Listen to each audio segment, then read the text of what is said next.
In 1783, a British natural philosopher named John Michell calculated something impossible.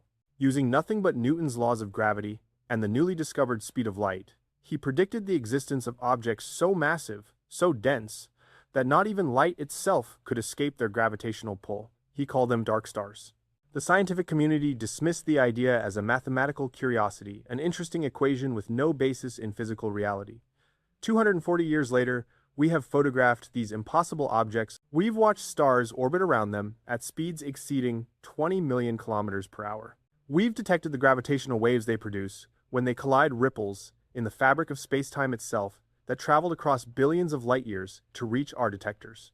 We've measured jets of matter shooting from their poles at 99.9% the speed of light. And yet, the more we discover about black holes, the less sense they make. They destroy information in a universe where information should be indestructible. They create mathematical infinities in a cosmos that abhors them. They challenge our understanding of time, space, causality, and reality itself. They sit at the intersection of our two most successful theories, quantum mechanics and general relativity, and they reveal that these theories cannot both be right. What if black holes aren't simply cosmic vacuum cleaners, as popular culture suggests? What if they're doorways? What if they're engines? What if there's something far stranger than we ever imagined, something that forces us to reconsider the very nature of existence itself? Today, we journey through 6 decades of evidence that challenges everything we thought we knew about the universe's most enigmatic objects. Prepare yourselves. We begin.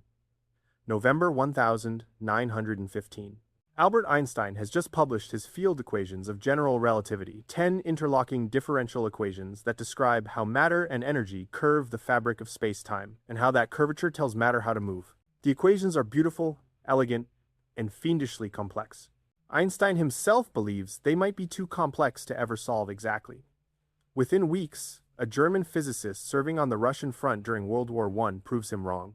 Carl Schwarzschild, working in freezing conditions between artillery barrages, finds an exact solution to Einstein's equations, but it's a solution that describes something deeply disturbing. Schwarzschild's solution reveals what happens around a perfectly spherical, non-rotating mass.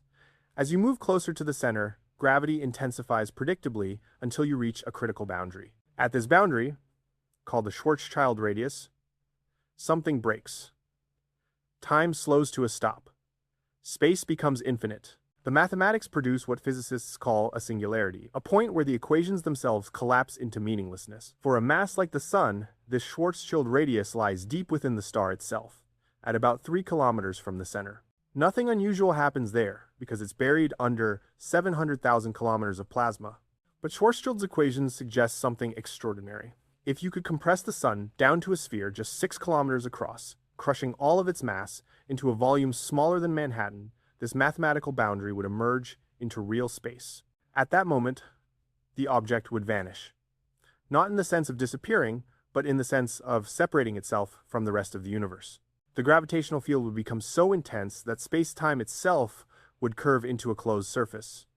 Anything crossing this boundary, matter, light, information could never return. The universe would be divided into 2 regions, inside and outside, with no possibility of communication between them.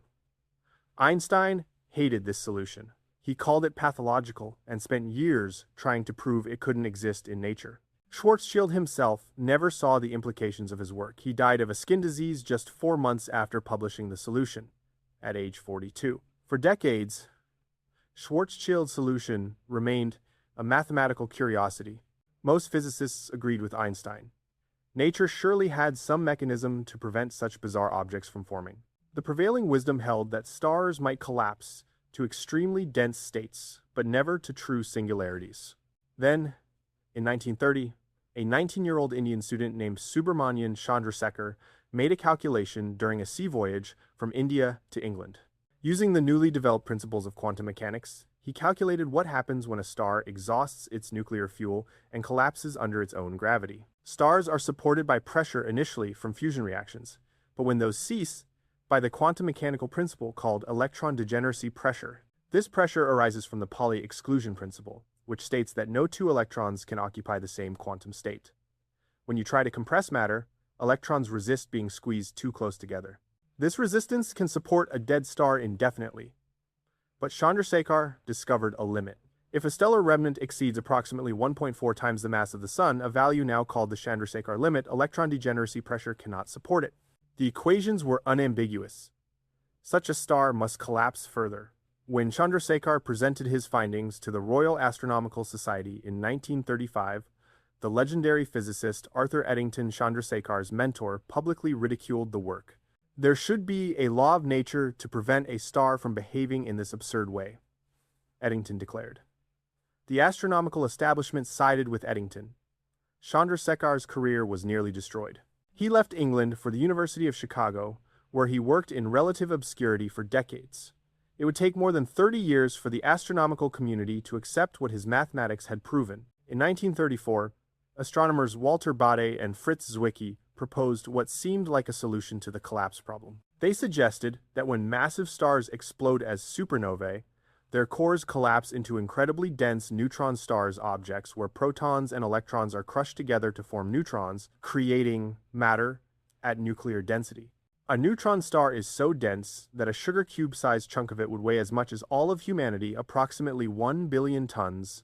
Yet these objects are supported by neutron degeneracy pressure, the same quantum mechanical principle that supports white dwarfs, but operating at a far more extreme level. For a time, neutron stars seem to be nature's compromise, a way for massive stars to collapse without forming Schwarzschild's impossible singularities. Astronomers could breathe easy. The universe had a safety mechanism, but the mathematics told a different story. In 1939, J. Robert Oppenheimer, who would later direct the Manhattan Project, and his student Hartland Snyder, published a paper with a straightforward title, On Continued Gravitational Contraction. Using general relativity, they demonstrated that if a stellar core exceeds approximately 3 solar masses, a limit now called the Tolman-Oppenheimer-Volkoff limit, not even neutron degeneracy pressure can prevent collapse. Their calculations showed that such an object would continue collapsing indefinitely. As the matter compressed toward infinite density, it would become causally disconnected from the rest of the universe. An external observer watching this collapse would see something extraordinary. As the surface approached the Schwarzschild radius, time dilation effects would cause the collapse to appear to slow down, asymptotically approaching but never quite reaching the critical boundary. The star would appear to freeze in time, growing dimmer as its light became increasingly redshifted, eventually fading to black. From the perspective of the collapsing matter itself, however, the descent would be swift and catastrophic. The entire collapse from neutron star density to the singularity would take milliseconds. There would be no dramatic pause, no last-minute reprieve, just an unstoppable compression into mathematical oblivion. Oppenheimer and Snyder had proven that complete gravitational collapse was not just possible but inevitable for sufficiently massive objects. The universe, it seemed, contained points of no-return regions from which nothing could escape, not even light itself. For the next 3 decades, these objects remained largely theoretical. Hello, I'm delighted to assist you with our voice services. Choose a voice that resonates with you, and let's begin our creative audio journey together. Hello, I'm delighted to assist you with our voice services. Choose a voice that resonates with you, and let's begin our creative audio journey together. Hello, I'm delighted to assist you with our voice services. Choose a voice that resonates with you, and let's begin our creative audio journey together. This led Wheeler to coin another memorable phrase. Black holes have no hair, meaning they retain no details about what fell into them. But this creates an impossible situation. If you throw an encyclopedia into a black hole, where does the information in that encyclopedia go? According to quantum mechanics, it cannot be destroyed. According to general relativity, it cannot escape. The theories that govern the very large and the very small, our 2 most successful physical frameworks, give contradictory answers. In 1975, Stephen Hawking made the problem worse. Using quantum field theory in curved spacetime, he demonstrated that black holes actually do emit radiation, a thermal glow arising from quantum effects near the event horizon. This Hawking radiation would cause black holes to slowly evaporate over incredibly long timescales. For a solar mass black hole, complete evaporation would take 1067 years, incomprehensibly longer than the current age of the universe. But Hawking's calculation revealed something disturbing. The radiation appeared to be completely thermal, containing no information about what had fallen in. When the black hole finally evaporated completely, all that information would be gone, permanently destroyed in apparent violation of quantum mechanics. This information paradox has haunted theoretical physics for 5 decades. It suggests that either quantum mechanics is wrong, general relativity is wrong, or something far stranger is happening at the boundary between them. But here's where it gets strange. While theorists were wrestling with these paradoxes, observers were finding evidence that black holes weren't just real, they were everywhere, they were massive beyond imagination, and they appeared to be controlling the evolution of galaxies themselves. The evidence forces us to confront an uncomfortable possibility. Black holes may not be cosmic accidents, but fundamental features of how the universe operates, and understanding them may require overthrowing everything we think we know about the nature of reality. December 1970. NASA's Uhuru satellite, the first spacecraft dedicated to X-ray astronomy, detects an intense source of X-rays in the constellation Cygnus. The source, designated Cygnus X1, is flickering its brightness, varying on timescales of milliseconds. This rapid variability tells astronomers something crucial. The emitting region cannot be larger than a few hundred kilometers across, because light cannot travel faster than, well, the speed of light. An object 1,000,000 kilometers wide cannot flicker in milliseconds. It would be like trying to make an entire ocean wave in perfect synchronization. Optical telescopes quickly identify the X-ray source's companion, a blue supergiant star called HDE 226868, located about 6,000 light-years from Earth. The star has a mass of approximately 30 times our Sun, and it's orbiting something invisible every 5.6 days. By measuring the star's orbital velocity, it's moving at roughly 75 kilometers per second. Astronomers can calculate the mass of its unseen companion using Kepler's laws. The numbers are undeniable. The invisible object contains at least 15 solar masses. It's far too massive to be a white dwarf. It's far too massive to be a neutron star. And it's emitting torrents of X-rays, radiation so energetic it can only come from matter heated to millions of degrees as it spirals inward at relativistic speeds. The only explanation consistent with the observations is that Cygnus X1 is a black hole, feeding on material stripped from its companion star. As gas from the supergiant flows toward the black hole, it forms an accretion disk, a swirling vortex of superheated plasma that glows with X-rays before crossing the point of no return. But scientists are cautious. The evidence is compelling but circumstantial. Throughout the 1,970 seconds and 1,980 seconds, astronomical journals are filled with papers debating whether Cygnus X1 truly is a black hole or some exotic stellar remnant we haven't yet imagined. The debate becomes so contentious that Stephen Hawking and physicist Kip Thorne make a famous bet in 1974. Hawking wagers that Cygnus X1 is not a black hole, while Thorne bets that it is. Hawking would later explain his reasoning. He had spent so much of his career working on black hole physics that if they turned out not to exist, he wanted at least the consolation prize of winning a bet. In 1990, as the evidence became overwhelming, Hawking conceded, signing an amendment to their bet document that had been framed on Thorne's office wall.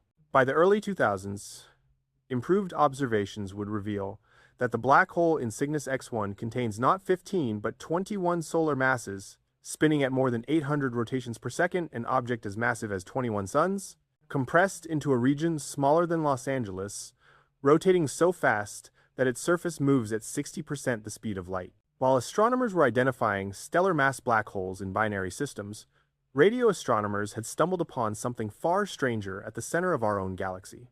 In 1974, astronomers Bruce Ballack and Robert Brown detected an intense radio source in the constellation Sagittarius, approximately 26,000 light-years from Earth, in the precise direction of the galactic center. They named it Sagittarius A. The asterisk in its name, pronounced A star, denotes that it's the most interesting radio source in that region of sky. They had no idea how interesting. Sagittarius A is compact, very compact.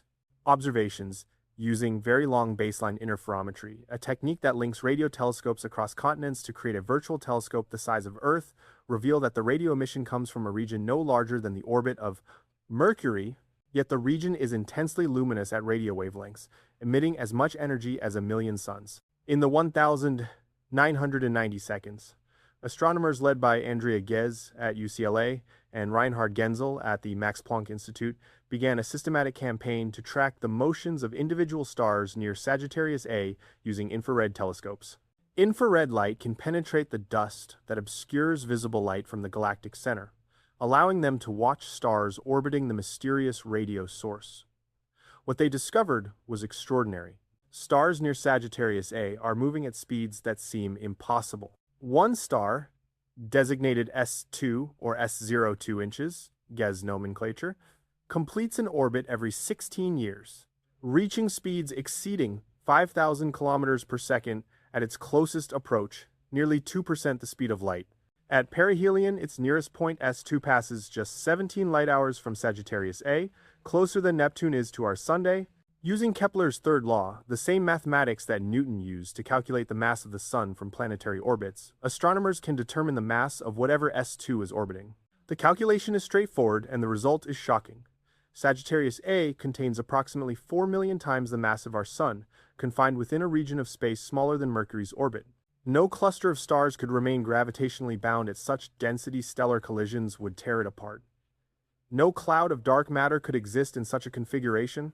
The only object consistent with the observations is a supermassive black hole, an object so massive that its event horizon has a radius of about 12 million kilometers, roughly 17 times the size of the Sun, yet containing 4 million times its mass. As X-ray telescopes became more sophisticated throughout the 1992s and 2000s, astronomers began finding more black holes. Many more. The Chandra X-ray Observatory, launched in 1999, could detect X-ray sources 100 times fainter than previous missions. The XMM Newton telescope, launched the same year, could survey large areas of sky. Together, they revealed that stellar mass black holes are remarkably common. Current estimates suggest our Milky Way galaxy alone contains between 100 million and 1 billion stellar mass black holes, the remnants of massive stars that have ended their lives in supernova explosions.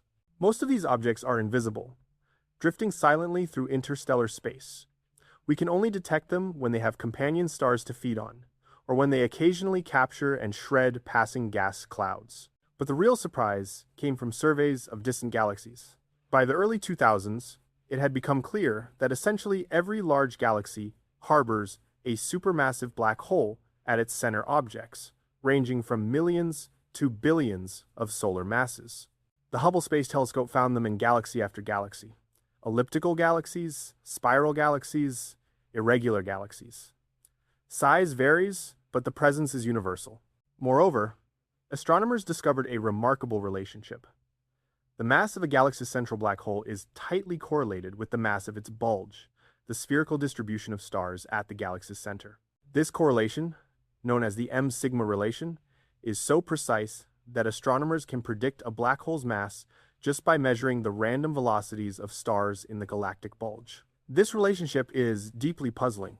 The black hole's gravitational influence extends only a few light years from its center, while the bulge spans thousands of light years.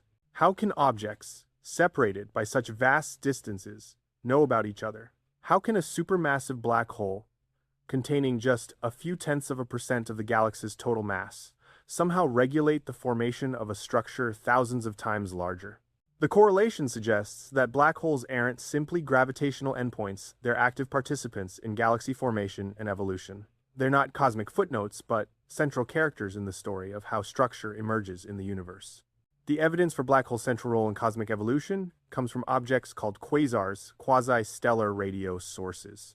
Discovered in the early 1960s, quasars appeared as point-like blue objects that emitted enormous amounts of energy, far more than entire galaxies. Their spectra showed emission lines redshifted to unprecedented degrees, indicating they were billions of light years away. Yet they outshone everything around them. The energy output is staggering. A typical quasar emits 100 times more energy than the entire Milky Way galaxy, a galaxy containing 200 billion stars, and it does so from a region smaller than our solar system. No known process except the accretion of matter onto a supermassive black hole can produce such concentrated power. The physics is elegant in its violence. As matter spirals toward a supermassive black hole, Gravitational potential energy converts into kinetic energy and heat. The innermost regions of the accretion disk reach temperatures of millions of degrees, hot enough that the plasma emits copious X-rays and ultraviolet radiation. Magnetic fields threading the disk channel some of this material into jets that shoot outward at relativistic speeds, perpendicular to the disk, extending for hundreds of thousands of light years. These jets carry so much energy that they can affect the entire host galaxy. They plow through surrounding gas, heating it, and preventing it from cooling and condensing into stars. They transport matter and energy across cosmic distances. They create enormous radio-emitting lobes, structures so large they dwarf the galaxies they emerge from. In 2019, observations from NASA's Chandra X-ray Observatory revealed a quasar jet extending 1.5 million light-years a distance, more than 14 times the diameter of the Milky Way. The energy required to create such a structure beggars the imagination, equivalent to 10 billion hydrogen bombs detonating every second for millions of years. Surveys have revealed that quasars were far more common in the early universe. Looking back to when the cosmos was just a few billion years old, we see quasars everywhere, thousands of them, blazing across the sky. In the present-day universe, they're rare. This evolution tells us that supermassive black holes grew most rapidly in the universe's youth, feeding voraciously on the abundant gas available in young galaxies. Our own galaxy's supermassive black hole, Sagittarius A, is currently quiet, a sleeping giant, but evidence suggests it was once a quasar. Astronomers have detected massive Fermi bubbles extending 50,000 light-years above and below the galactic disk, X-ray and gamma-ray emitting structures that could only have been created by violent outbursts from the central black hole, perhaps just a few million years ago. But this represents just one piece of a much larger puzzle. The evidence we've discussed so far, orbital mechanics, X-ray emissions, accretion disks, tells us that black holes exist and that they're powerful. But they don't tell us what black holes fundamentally are, or how they challenge our understanding of physics itself. The defining feature of a black hole is its event horizon, the boundary beyond which escape is impossible. But this boundary is far stranger than most people realize. It's not a physical surface. There's no membrane, no shell, nothing material that marks the division between inside and outside. The event horizon is a mathematical surface defined by the geometry of space-time itself. Here's what makes it truly bizarre. From an outside perspective, the event horizon appears to be a static boundary in space. But from the perspective of someone crossing it, there's no boundary at all. You could fall through an event horizon without feeling anything unusual, no resistance, no barrier, no indication that you've crossed a cosmic point of no return. This asymmetry reveals something profound about the nature of black holes. The event horizon isn't a place in space. It's a place in space-time where the future direction of time becomes purely inward. Once you cross it, every possible trajectory, every path through space-time that you could possibly take leads toward the singularity. Moving away from the center becomes as impossible as traveling backward in time. General relativity makes a specific, testable prediction about event horizons. As viewed from the outside, time should flow progressively slower as you approach one. This effect, called gravitational time dilation, is extreme near black holes. If you could hover just outside the event horizon of a stellar mass black hole, maintaining your position through constant thrust from impossibly powerful rockets, and watch the universe above you, you would see time accelerate dramatically. Days would pass in hours, years in weeks. For decades, this prediction remained untestable. We couldn't get close enough to black holes to measure it directly, but in 2019, astronomers observed something extraordinary while monitoring S2, that star orbiting Sagittarius A, at our galaxy's center. As S2 made its closest approach to the supermassive black hole, passing within 17 light hours of the event horizon at 2% the speed of light, astronomers measured a change in the wavelength of light from the star. The light was gravitationally redshifted, stretched to longer wavelengths by exactly the amount general relativity predicted. The measurement confirmed that space-time is indeed severely warped near the massive object at our galaxy's center. But the redshift also confirmed something else. The object at the galactic center is compact enough and massive enough that its surface, if it has one, must lie within its own event horizon. It's not a massive cluster of exotic stars or a ball of strange matter. It's a black hole, a region of space-time from which light cannot escape. Inside the event horizon lies the singularity, the point where, according to general relativity, matter is compressed to infinite density and space-time curvature becomes infinite. This is where the mathematics of Einstein's theory breaks down completely. Equations produce infinities, predictions become meaningless, physics stops working. Roger Penrose proved in 1965 that singularities are unavoidable in gravitational collapse. His singularity theorems demonstrated mathematically that once an event horizon forms, a singularity must form inside it. There's no way to avoid it within the framework of general relativity. This work earned him the Nobel Prize in Physics in 2020. But what is a singularity, really? The honest answer is that we don't know. General relativity predicts its existence but cannot describe it. The theory reaches a boundary, a limit to its applicability. When densities and curvatures become infinite, quantum effects must become important, but we don't have a theory that successfully combines quantum mechanics with gravity. For a non-rotating black hole, Schwarzschild solution predicts a point singularity, all the mass compressed to a single point of zero volume and infinite density. For a rotating black hole, which is what all real black holes must be, since they form from rotating stars, the mathematics predicts something even stranger. A ring singularity. This ring singularity has a precise radius, determined by the black hole's angular momentum. The geometry of spacetime near a rotating black hole is described by the Kerr metric, discovered by New Zealand mathematician Roy Kerr in 1963. The Kerr solution reveals that space itself is dragged around a rotating black hole, an effect called frame dragging. Close enough to the event horizon, space rotates so rapidly that standing still becomes impossible. You'd be swept along with spacetime like a stick caught in a whirlpool, regardless of how powerful your rockets.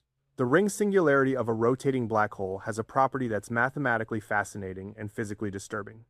It might not be a true endpoint. The equation suggests that you could, in principle, pass through the ring and emerge into a different region of spacetime, perhaps another universe, perhaps a different part of our own universe. This mathematical possibility gives rise to the concept of wormholes. But here's the problem. We have no idea if these mathematical solutions correspond to physical reality. The singularity might be hidden by quantum effects we don't understand. It might be protected by exotic physics that prevents anything from actually reaching it. Or the mathematics might be telling us that general relativity simply isn't the right theory to describe what happens in these extreme conditions.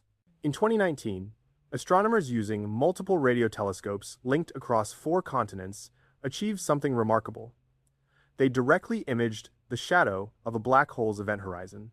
The target was the supermassive black hole at the center of galaxy M87, located 53 million light-years from Earth. The image shows a bright ring of emission light from the accretion disk heated to billions of degrees surrounding a dark central region. This dark region is larger than the event horizon itself. It's the black hole's shadow, created by photons that approached close enough to be captured by the black hole's gravity. The shadow's size and shape directly probe the space-time geometry predicted by general relativity. But the image revealed something unexpected. The emission is brighter on one side than the other. The southern edge of the ring is substantially more luminous. This asymmetry isn't due to the structure of the accretion disk. It's a relativistic beaming effect. The bright side is rotating toward us at relativistic speeds, and special relativity predicts that light emitted by material moving toward you at near-light speeds should appear dramatically brightened. By analyzing this asymmetry, astronomers determined that the black hole is rotating and rotating rapidly. The M87 black hole, containing 6.5 billion solar masses, is spinning at a significant fraction of the maximum possible rotation rate. Its event horizon is therefore an oblate spheroid flattened at the poles and bulging at the equator rather than a perfect sphere. This matters enormously for understanding black hole physics. A rotating black hole has 2 event horizons, an outer horizon and an inner horizon, with a region between them called the ergosphere. In the ergosphere, space-time is dragged so violently that you cannot stand still. You must rotate with the black hole. But you can still, in principle, escape to infinity. Inside the inner horizon, escape becomes impossible. The ergosphere enables a remarkable process called the Penrose process, named after Roger Penrose, who discovered it in 1969. A particle entering the ergosphere can split into 2 parts, with one part falling into the black hole and carrying negative energy, while the other escapes to infinity with more energy than the original particle had. This means you can extract rotational energy from a black hole up to 29% of its rest mass energy for a maximally rotating black hole. This is an almost unimaginable energy source. If you could tap the rotational energy of a spinning supermassive black hole, you'd have access to an amount of energy equivalent to tens of millions of entire stars available in a compact region. Some physicists have speculated that advanced civilizations might build black hole power plants using the Penrose process, a concept that becomes particularly interesting when we consider that nature might already be doing this through a related process. The relativistic jets produced by active supermassive black holes, those spectacular beams extending for millions of light years, represent one of the most energetic continuous phenomena in the universe. But where does this energy come from? The accretion disk itself cannot provide enough energy. Matter falling into a black hole can release up to about 6% of its rest mass energy if it's not rotating, or up to 42% for a maximally spinning black hole, far more efficient than nuclear fusion, which releases less than 1%. But the jets carry more energy than can be accounted for by accretion alone. The leading explanation involves magnetic fields threading the accretion disk and tapping into the black hole's rotation via a mechanism called the Blandford-Znajek process. Magnetic field lines anchored in the rotating space-time act, like wires in a generator, extracting rotational energy from the black hole and converting it into powerful electromagnetic fields that accelerate particles to nearly the speed of light. Observations support this picture. The most powerful jets come from the most rapidly rotating black holes. The jets are highly collimated, focused into narrow beams, suggesting they're confined by magnetic fields. And the jets show synchrotron radiation, the characteristic signature of relativistic electrons spiraling around magnetic field lines. But here is what's truly remarkable. The total energy output from some quasar jets exceeds 1045 joules per second. That's equivalent to converting the mass of planet Earth into pure energy every week for millions of years continuously. The black hole at the center of galaxy 3C 279, located 5.5 billion light-years away, produces a jet with apparent superluminal motion components appear to move at speeds up to 7 times the speed of light. This is an illusion created by the jet pointing nearly directly at us, but it demonstrates that material in the jet is moving at least at 99.5% of the speed of light. These jets also appear to regulate galaxy evolution. When a jet plows through the surrounding galactic medium, it heats the gas to temperatures of tens of millions of degrees, far too hot to collapse and form stars. This AGN feedback, active galactic nucleus feedback, is now recognized as a crucial mechanism that prevents the most massive galaxies from converting all their gas into stars. The evidence suggests that black holes aren't just responding to their environment, they're actively shaping it, controlling the rate of star formation across entire galaxies, distributing heavy elements forged in stars throughout the cosmos, and possibly even influencing the large-scale structure of the universe itself. On the 14th of September 2015, at 9 hours, 50 minutes, and 45 seconds, UTC. 2 detectors of the Laser Interferometer Gravitational Wave Observatory LIGO, one in Louisiana and one in Washington State, both registered an extraordinary signal. Over a period of 0.2 of a second, a characteristic chirp pattern appeared. A wave with increasing frequency and amplitude, building to a peak, and then rapidly decaying. The signal had traveled for 1.3 billion years across the expanding cosmos before reaching Earth. It carried information about an event of almost incomprehensible violence. 2 black holes, one containing 36 solar masses and the other 29, had spiraled into each other and merged. For the final few orbits, the 2 black holes had circled each other at half the speed of light, each warping space-time so severely that they were effectively rolling down the curved space created by their partner. As they merged, the collision radiated 3 solar masses of pure energy in the form of gravitational waves, ripples in space-time itself, traveling at the speed of light. Think about what this means. In a fraction of a second, this merger released more energy than all the stars and all the galaxies visible to our telescopes combined were emitting at that moment. The power output for that brief interval exceeded 1049 watts, a number so large it's meaningless in everyday terms. To give you a sense of scale, it's equivalent to taking 1,000 trillion of humanity's most powerful nuclear weapons and detonating them simultaneously every millisecond for several seconds. But here is what's extraordinary. Despite this enormous energy release, the event was completely invisible to conventional telescopes. No light was emitted, no X-rays, no radio waves, no gamma rays. The only way we detected it was through the gravitational waves themselves by measuring how they stretched and compressed space as they passed through Earth, changing the distance between LIGO's mirrors by less than 1/10,000th the diameter of a proton. Since that first detection, LIGO and its European counterpart Virgo have detected dozens of black hole mergers. The catalog reveals a population of black holes more diverse than astronomers expected.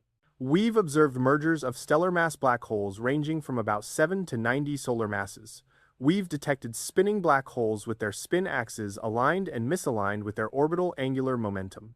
We've even observed the merger of a black hole and a neutron star, a hybrid event that likely produced both gravitational waves and electromagnetic radiation. The evidence extends beyond just confirming that black holes exist. The gravitational wave signals directly probe the space-time geometry near merging black holes, testing general relativity in its most extreme regime. So far, Einstein's century-old theory passes every test with remarkable precision. But the waves also tell us something profound. Black holes really do merge. They really do radiate gravitational waves. And they really do settle down into a final, stable configuration described exactly by the Kerr metric, the no-hair theorem, in action. After merger, regardless of the complex dynamics, all the information about the progenitor black holes, their spins, their magnetic fields, any irregularities is radiated away, leaving only a simple rotating black hole characterized by mass and angular momentum. The evidence extends beyond what we can observe from Earth into the realm of what black holes do to space-time itself, and what they reveal about the fundamental nature of information, energy, and reality. Here's a disturbing thought experiment. How would you know if you were inside a black hole right now? The question isn't as absurd as it sounds. Remember that crossing an event horizon produces no local disturbance, no sensation, no barrier, nothing to indicate you've passed the point of no return. From inside, looking outward, you would see the universe continuing normally, at least initially. Light from outside can still reach you. You simply can't send signals back. Some cosmological models suggest our universe might actually be the interior of a black hole in a higher dimensional space. The mathematics is surprisingly consistent. Our universe is expanding, space itself is growing, and general relativity's equations allow for solutions where the interior of a black hole expands similarly to our cosmos. In these models, the Big Bang isn't the beginning of time, but the moment of crossing the event horizon. The singularity at the universe's birth corresponds to the singularity at the black hole's center, but it's in our future, not our past. We're all falling toward it, carried by the expansion of space itself, just as everything inside a black hole falls inevitably toward the central singularity. The cosmological horizon, the boundary beyond which galaxies recede faster than light due to cosmic expansion, resembles an event horizon in reverse. We can never reach those distant galaxies, just as an observer outside a black hole can never reach its interior. The parallels are mathematically precise. Lee Smolin, a theoretical physicist, has proposed a related idea called cosmological natural selection. In his hypothesis, black holes give birth to new universes with slightly modified physical constants. Universes that produce many black holes therefore produce many offspring universes, leading to a kind of cosmic evolution where the physical laws we observe are optimized for black hole production. This framework makes testable predictions. It suggests that small changes to fundamental constants should decrease black hole formation that our universe sits at or near a maximum for black hole production. Some analyses suggest this is true. Slightly different values for the fine structure constant or the strong nuclear force would dramatically reduce stellar black hole formation. But here's what makes this truly mind-bending. If we're inside a black hole, and black holes create new universes, then we exist in an infinite nested hierarchy of universes within universes. Black holes within black holes, extending both inward and outward through levels of reality we cannot access or observe. The holographic principle that three-dimensional reality emerges from two-dimensional information forces us to reconsider what space fundamentally is. If all the physics occurring in a volume can be encoded on its boundary, what does that tell us about the nature of existence?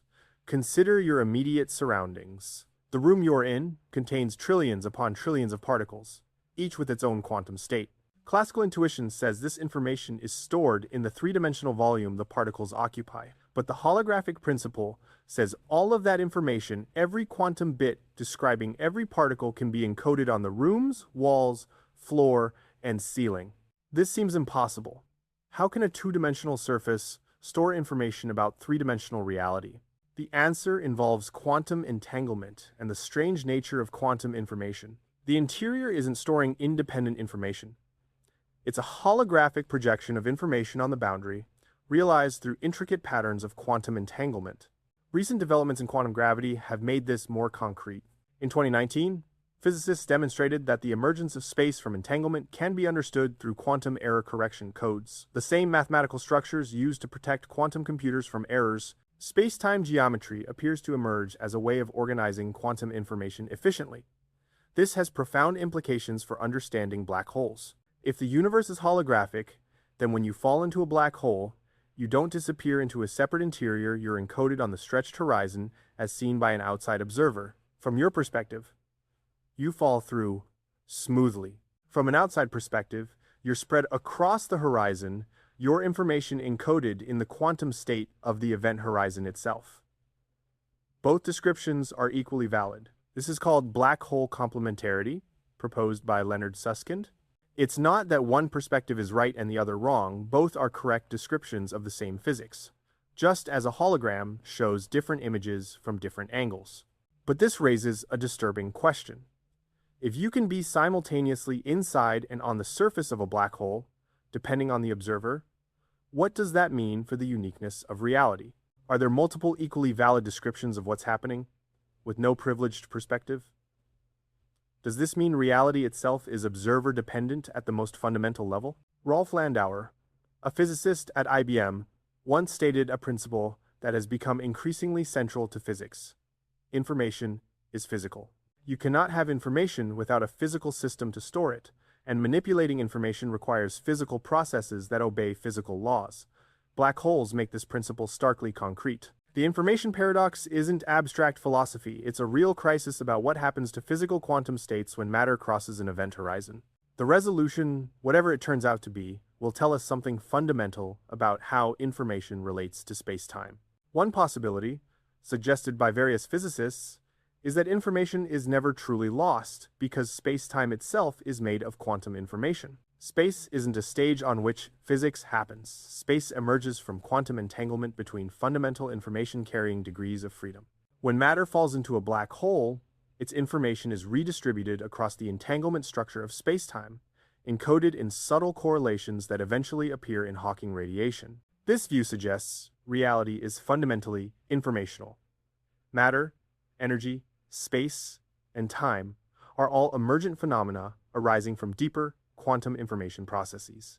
Black holes reveal this structure by pushing it to extremes, where the illusion of independent spacetime breaks down. Recent experiments with quantum computers lend support to this view. In 2019, Google's quantum computer simulated a simplified model of black hole information dynamics, demonstrating that information does escape through subtle quantum correlations, a process called quantum scrambling. The information becomes encoded in increasingly complex entanglement patterns, but never disappears. If information is fundamental and space-time emergent, this transforms our understanding of reality. The universe isn't a collection of particles moving through space. It's an evolving quantum information structure from which the appearance of particles and space emerges. Black holes are regions where this information structure becomes maximally concentrated and where the emergent description breaks down, forcing us to confront the deeper quantum reality underneath. Black holes might be portals to other universes. Not through traversable wormholes, those remain speculative, but through a more subtle connection involving quantum mechanics and the nature of observation. The many worlds interpretation of quantum mechanics states that all possible outcomes of quantum measurements occur, each in a different branch of reality. When a particle has a 50-50 chance of spin up or spin down, both outcomes happen. The universe branches into two copies, one for each outcome. From inside each branch, you observe only one result, but both are equally real. Black holes interact with this structure in strange ways. When matter falls into a black hole, its quantum state becomes unobservable from the outside. In the many worlds interpretation, This means the outside universe has branched into all possible states consistent with the matter having fallen in, but you can no longer observe which branch corresponds to which history. Some physicists have suggested that black hole interiors might correspond to separate branches of the quantum wave function regions of Hilbert space, the mathematical space describing quantum states, that are causally disconnected from our branch. In this view, the interior of a black hole isn't a place in our spacetime, but a separate branch of quantum reality, connected to ours only at the event horizon. This connects to ideas about the landscape of string theory, the vast ensemble of possible vacuum states, each corresponding to a universe with different physical constants. Black holes might enable transitions between these vacua, effectively creating new universes with different laws of physics. The interiors of black holes might be baby universes branching off from our own, growing and evolving independently. If true, this means our universe might be one branch in an incomprehensibly vast tree of universes, with new branches forming inside every black hole. The total reality would be an ever-expanding multiverse structure, where black holes serve as reproduction mechanisms, generating new universes from old ones. This raises vertiginous questions about probability and observation. If infinitely many universes exist with all possible variations of physical constants, why do we find ourselves in this particular one? The anthropic principle provides a partial answer. We observe a universe compatible with our existence because we couldn't exist in ones that aren't. But the details, why these specific constants, this specific history, remain mysterious. If black holes are the universe's ultimate computers, and if the holographic principle suggests reality can be described as information on a boundary, a disturbing possibility emerges. Could our universe be a simulation running on some vast computational substrate? The argument goes like this. If advanced civilizations can create detailed simulations of universes, perhaps using black hole computers or other exotic technologies, and if such civilizations create many simulations, then most observers would find themselves in simulated realities rather than base reality. The probability that we're in the original physical universe becomes vanishingly small. Black holes provide a potential mechanism. A sufficiently advanced civilization could encode information on a black hole's event horizon and manipulate its quantum state to perform computations. The holographic principle suggests that the entire observable universe, with its 90 particles and all their interactions, could be encoded on a two-dimensional surface, perhaps the cosmological horizon. Some physicists have looked for signs that we're in a simulation. If spacetime is discrete at the Planck scale, if it has a minimum unit like pixels on a screen, this might produce detectable effects. High-energy cosmic rays might show anomalous behavior. The distribution of matter in the universe might contain patterns indicating underlying computational architecture. So far, no convincing evidence has emerged. The universe appears continuous at all accessible scales, but we've only probed to distances of about 10⁻⁻19 meters, far larger than the Planck scale of 10⁻⁻35 meters. Effects could exist beyond our current observational limits. More fundamentally, the question might be meaningless. If the simulation is perfect, if it implements the same physics we believe is fundamental, then what's the difference between a simulation and reality? If you're a pattern of information experiencing the universe, does it matter whether that pattern is implemented in real particles or simulated ones? Black holes make this question acute because they sit at the boundary between information and physics. They reveal that matter and energy can be reduced to information encoded on surfaces.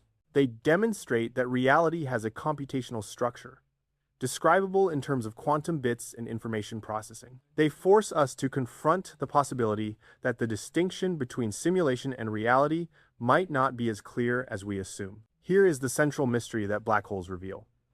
Reality appears to be built on contradictory foundations.